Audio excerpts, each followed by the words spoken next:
the next step we want to hopefully focus you on. So I know that during the last months, a lot of you were just focused and on ranking and thinking of, oh, why is that person above me? But it's actually not the right way of thinking. We actually want to support you in getting more efficiency into your items. So of course, it's first how to get impressions, right? Do everything to get to being shown on the search result page. But once you are shown, it's your responsibility that you get the clicks. Means if you are compelling on the search results, so in the search result context, they will click onto your item page. So you have them one step closer to having a sale, correct? Once you have them on your search, your item page, you have to do everything, inform them about everything about your item, give them more pictures, and you have lots more examples that you could do in turning them actually into a sale. So this should be your thinking, and not why is that other seller above me today, because he could be below you tomorrow if you do those steps right. We can just discuss those steps later. I'm happy to give you more tips. Right? Most of them are very, very basic. You might even laugh about it. Okay, we are already at the end before we can open up the question session. So this is the main tips we want to give you in order to drive impressions, right? To get impressions and then of course sales and everything. So trust, reach the minimum standards, and try reaching top-rated seller program, right? So you get a boost for that. Second is everything around value. So we say choose long duration multi-quantity by now format for maintaining reasons. So it's less effort to have it. It doesn't give you any advantage if you have long duration. So we don't look at that. We just want to keep it simple and efficient for you. The second thing is relist, don't sell similar. I hope you are aware of that. You can keep your recent sales history if you have an ended item and just relist it, but not click on sell similar. The third one there is have competitive prices, offer free shipping. That's what you, so besides the free shipping, competitive prices, that is in your blood. That's what you did all the years. Relevance, yes, have conclusive titles, don't keyword spam, it will only bring you impressions but no sales. And add item specifics and item condition, because that's what users use to filter items, right? If you don't fill it out, you will not be shown in a filtered search result. And that's basically it. We are happy to take your questions now. So Tom and Sherwin, would you mind coming up here? Because they dressed extra. I have a microphone here, so...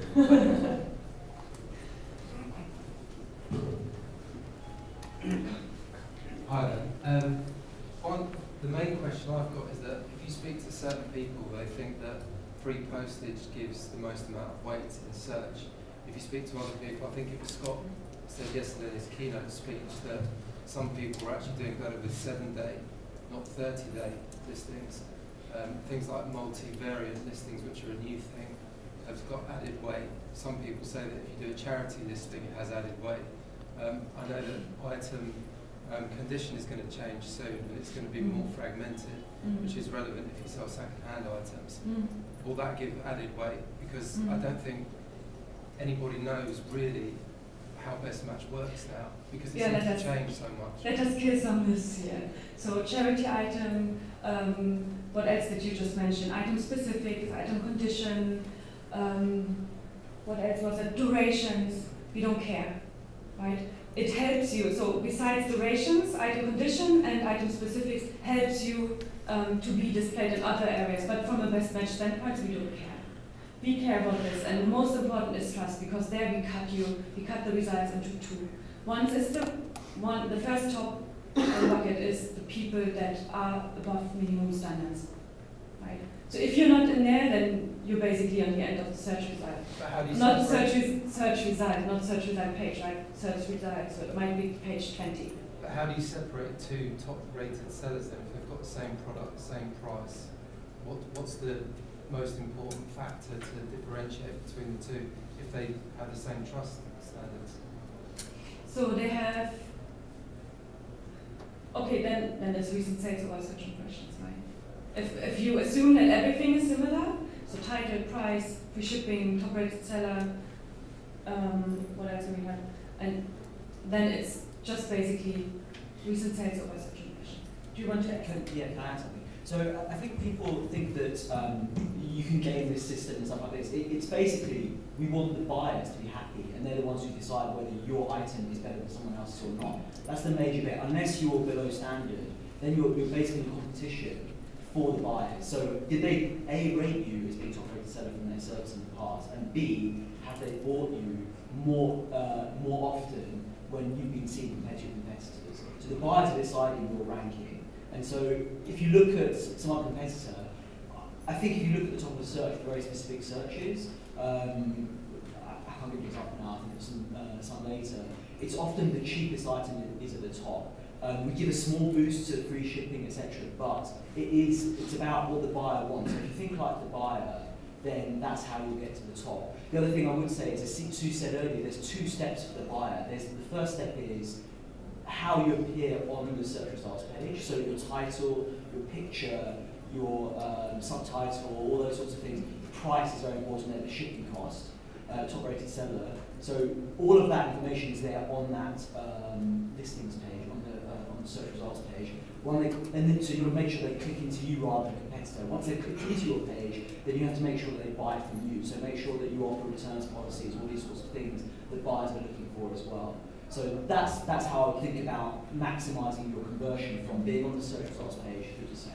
Let's ask one last question. Sorry to hog questions, but we've got a customer that sells jewellery, and in the jewellery category, it's flooded with 99 pence rings from China. Yeah. So the visibility issue is terrible because there isn't any visibility because it's all on auction. Yes. So all those auctions are just stealing all the, and it's stuff that people don't actually want and never very buy. Totally understand. We heard that problem. I don't know if you've seen the announcement about the changes that are going to be made to the catalogue. The consumer listings are going to be capped at 100 from June, I think is the announced date. And we're actively pushing hard on it. The US seller in the jewellery category, is it? Well, we manage shops for people, but we have. So if you look recently, actually, I did that search yesterday. I did a search for silver, and it was very bad in the past. Yesterday, the search for silver, it's 100 times better than it was in the past. So we can look at it later on an actual computer, and you can show me. But it's got much better. We heard that was a problem. I understand that's a problem, and we're working to address that. So thanks for bringing that. Thanks.